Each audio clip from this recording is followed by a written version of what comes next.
back to my channel. If you are new to my channel, welcome, and I hope you enjoy my videos. Don't forget to like, comment, and subscribe. Turn on those post notifications. Now let's get started on the video. As you see in the title, I will be speaking about my life with hyperthyroidism and severe obstructive sleep apnea. If you or anyone you know have either one of these conditions, please understand I'm not speaking for anyone else's experience. I'm only speaking for my own. So I hope this video educate you all. First things first, I would just like to explain hyperthyroidism is a type of Graves' disease. Is either hypothyroidism or hyper. There is a difference, and I will be showing a picture that explains the difference because I can't really explain both. I can only explain what I have, which is hyperthyroidism. Also started to basically present symptoms back in November. It started with my eyes. My eyes were really bulgy. They're really big and wide. It didn't necessarily stick out.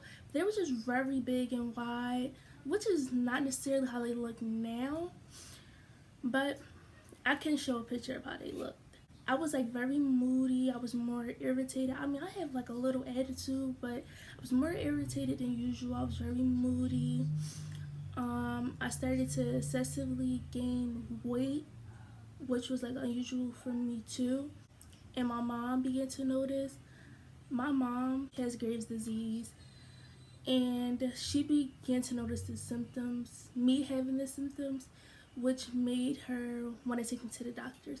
So I went to the doctors towards the end of January, and I first went to my regular primary doctor, my primary care doctor, and I was tested for my TSH levels. And there was no way to be sure at first whether I had just Graves' disease or if it was heading towards thyroid cancer. But let me just make this clear now. For the people who were mistaken my hyperthyroidism for cancer, I do not have cancer. If you wanted to know what I had, you could have just asked me, because I feel like that's wishing cancer upon me, and that's not what I have. So I just want to make that clear. I do not have cancer. I have an autoimmune disease. Okay? During the day, I would start off the day where it's just like I would be fine in school, you know, I would be okay, I would be normal, I would be very hyperactive, and then it's like around like 11 o'clock in the morning, I would get like very tired, and I would have class during this time, so I would like sleep during class, and it was just very bad. And then all of a sudden when I wake up from this nap, I would just be fully energized, like super energized. And then I would get to another period of the day where it's just like I'm tired all over again. So then it was like in the evening once I got home, I make a schedule for myself, and I would try to go to sleep for a certain time because I would have to wake up super early just to go to school in the morning. And it was just like I was literally getting little to no sleep at night, and it was very hard to balance, you know, going to school, and then I'm in like a bunch of different academic programs. So it was just like it was hard to manage at first. I'm sorry guys, let me just rewind. So I wrote a couple of pointers down. As I said before, I went to see my primary care doctor to get my TSH levels tested. Yeah, so my mom picked me up early, suddenly, and come to find out, my primary care doctor had called her and told her my TSH levels were too high. So I had to rush to CHOP. I had to go to CHOP Hospital to have an ultrasound on my thyroid. The ultrasound was on my neck. Your thyroid gland is in your neck. So I had an ultrasound on my neck, and after that it was supposed to be a done deal. I was supposed to go home, and apparently that wasn't the end. So me and my mom left the hospital thinking that, not necessarily that everything was fine, but it was fine enough for me to go straight home after having an ultrasound done, right? Well, 30 minutes later, I got a call. Well, my mom got a call from my primary care doctor, and she told me, my mom, we have to go back to the hospital immediately. I had to rush back to the hospital because it was very visible that my thyroid gland was swollen, and that's essentially not normal at all. So I had to be admitted into the emergency room. I'm sorry, this is like kind of hard to talk about, but yeah, I had to be admitted into the emergency room. I needed tests to be run, and there was just a lot going on that day. Like, I had to keep getting needles done, I had to keep taking labs, I had to keep getting blood drawn. It was a lot. And if you know me now, I absolutely am terrified of needles. Like, before, it was just like, okay, I'm getting a needle, cool, fine. But ever since that day, it's just like, oh my goodness, I have to get a needle. Like, shaking. Like, it's not something that I want to do. After being released from the hospital, I was put on two medicines, Atenolol and Methimazole. Atenolol was to treat my symptoms that I was having from hyperthyroidism. So that's what the Atenolol was for. The Methimazole medicine, that's specifically thyroid medicine, so that's supposed to help my condition. Ever since I've been diagnosed with the autoimmune disease, I it started off with me having to get blood drawn every 2 weeks. So I would have to go to my clinic and they would draw blood, and then they would basically send the results to my endocrinologist. So it's essentially I have two doctors. Basically, I have a primary care doctor who I will go to like if I just need a simple checkup, and then my endocrinologist is specifically for my hyperthyroidism. Okay, so and then I will also meet with my endocrinologist at least once a month. Now this is before COVID. Um, Before COVID, I only met with my endocrinologist, I believe, 3 times, and I haven't met with her since. Physically, I have met with her virtually for a checkup back in, I would say, April. Since then, the dosage of my medicine has changed. I wasn't on the Atenolol for very long. I would say I was only on Atenolol for about 2 months, I'm going to say. Only because my symptoms actually was treated from the Atenolol medicine very quickly. I don't really have symptoms. Other than my neck being swollen, but my neck is only still swollen because my thyroid gland is still swollen. So my thyroid gland had to shrink first in order for my neck to like shrink down back to a normal size. I also had weight gain. I still do have weight gain. My stomach. This was like really upsetting, but a lot of people kept mistaking me for being pregnant, and it was just like, can you not?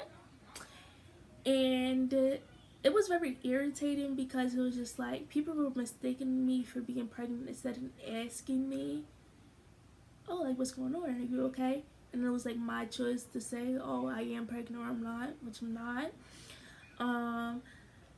This only happened because this is a symptom of disease. I had weight gain.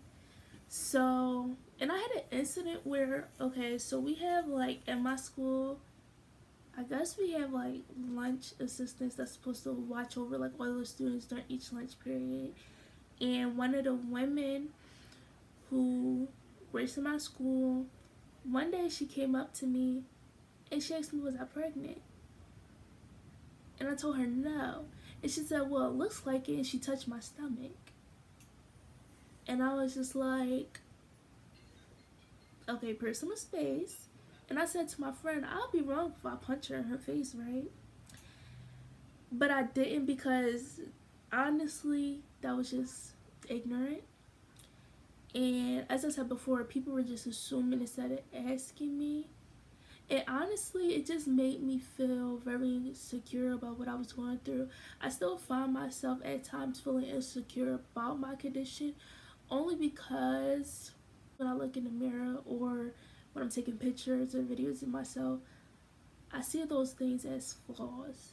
The weight gain, my swollen neck, my eyes being wide. But then I just had to think to myself, you gotta love yourself either way. So I definitely accept myself flaws and all. Like I said, I do find myself on certain days where it's just like, oh my goodness, like I don't like how I look. But I'm just glad that I'm healthy, because I mean, when I get labs done, okay, so there's certain ranges you're supposed to be in with this condition. And it's basically, I can't explain them all. They all have crazy names, but every time I get blood work done, I'm tested for different stuff within the condition. And you're basically supposed to be in a certain range for each thing that they test you for. And sometimes I find that I'm too high in the range, or I'm too low, or maybe I'm just right, but then something else is still off. So it's like I still go back and forth. Like I said, my dosages have changed in my medicine a few times. I'm currently taking 5 milligrams of methimazole every day. I have to take this medicine every day for my thyroid gland. And this is the longest dosage I've been on since being diagnosed back in early February. I have been recovering much faster than expected. I mean, I could get surgery if things don't change much, or if things get worse. I would like to not get surgery, honestly. But we'll see what happens. As far as I'm concerned, it's looking like I'm not going to get surgery. They tend to wait until you're about 18 to decide that, because it's pretty rare for someone my age to have the condition. So yeah, we'll see when I'm 18 if I'm gonna get surgery or not. Hopefully not. But even if I do get surgery, which my mom got surgery, you still have to take a pill every day in replacement of your thyroid gland. Because when you get the surgery, you're removing your thyroid gland. Well, at least the surgeons do. They remove your thyroid gland, but you still have to take a pill every day in replacement of your thyroid gland. So I would still be technically dealing with it for the rest of my life. So yeah, like I said before, I'm definitely healthy, and I do not have cancer. Again, I just want to make that clear. I do not have cancer. I have an autoimmune disease. Okay? Moving on to my severe obstructive sleep apnea. So, I don't know if you guys remember, but in the Guess the Emoji Challenge video, I had up an announcement where I said I would be taking a break because I recently had surgery. That surgery was to have my adenoids and tonsils removed. So as I said before, I'm not advocating for anyone else's experience. I'm only talking about mine. In my case, when I would be asleep, I would stop and start breathing 31 times per hour when I'm asleep. So, in all honesty, I wasn't really getting any sleep. I thought I was, but I wasn't. And mind you, this is like quarantine. Like, this is all happening during quarantine. Like, oh my goodness, what is happening? But I'm happy that my mom noticed when she did, because that's very unsafe. 31 times per hour is very unsafe. So yeah, so I snored like really loudly, like super loudly. And as I said before, I would stop and start breathing. So my mom, well, I didn't notice about my hyperthyroidism either, because I didn't know much about the condition. I didn't really know much about either conditions beforehand, but now I do. Anyways, I didn't notice that I would stop breathing during my sleep, but my mom would hear like me stop breathing, then she would hear me like start again, basically like gasping for air. And once she noticed, we basically like start talking to my doctor and a couple of other doctors virtually about, you know, what this could be, which led to me getting the surgery right away. My tonsils and adenoids removed, and it turns out they were like really swollen. So they were basically, I guess you would describe it as they were kind of blocking the airway in order for air to enter and exit my body. Before I got the surgery, I had a sleep study. So what a sleep study essentially is when, well, I went to CHOP and they basically hooked me up to a bunch of wires. One of those wires were to test my breathing and to test my movement when I'm asleep. I'm a wild sleeper. Sleep very wild. I sleep in crazy positions. That's also how the doctors found out that I was stop and start breathing 31 times per hour. So after that sleep study, I believe a week or two later is when I actually got the surgery. So on June 15th is when I got the surgery. And after surgery, I didn't really suffer any pain. Like I said, it's not going to be the same for everyone.